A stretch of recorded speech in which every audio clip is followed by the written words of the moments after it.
So we have our deep diving jerkbait here, 10-pound gold label leader to that 15-pound smackdown braid. Again, I've got it in flash green. And because I'm making these real long casts, I like that high visibility green because I can see my line and see exactly what it's doing. And also when you have it down there in that deeper water and you get those bites on the pause, you can see that green line, boom, jump, and you just set back and you set the hook and you land almost 100% of those fish. So here's a retrieve, drop shot rod, 6'11".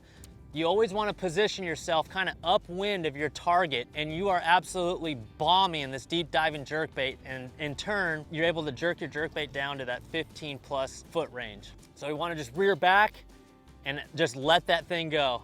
I mean, that right there is a 75 to 80 foot cast. What I like to do with these deep diving jerkbaits on a spinning rod is I like to kind of count it down or wind it down almost like a crankbait, and it gets it down there to that 8 to 10 foot range. Once I get it to that 8 to 10 foot range, it's just a jerk, jerk, pause, jerk, pause. It's a 2-1-2.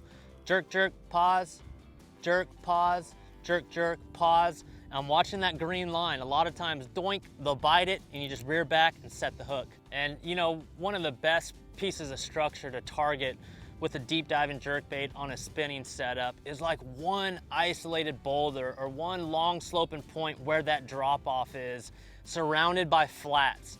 That's really where a jerkbait shines, whether it's smallmouth, whether it's spots or largemouth.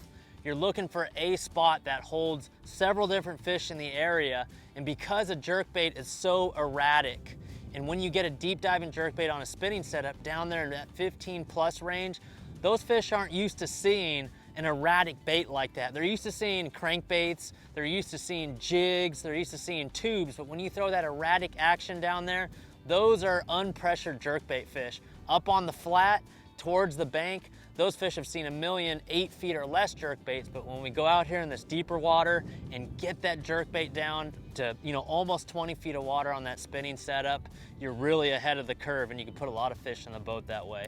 So the next time you select a deep diving jerkbait, consider putting it on your drop shot rod with braid to fluorocarbon.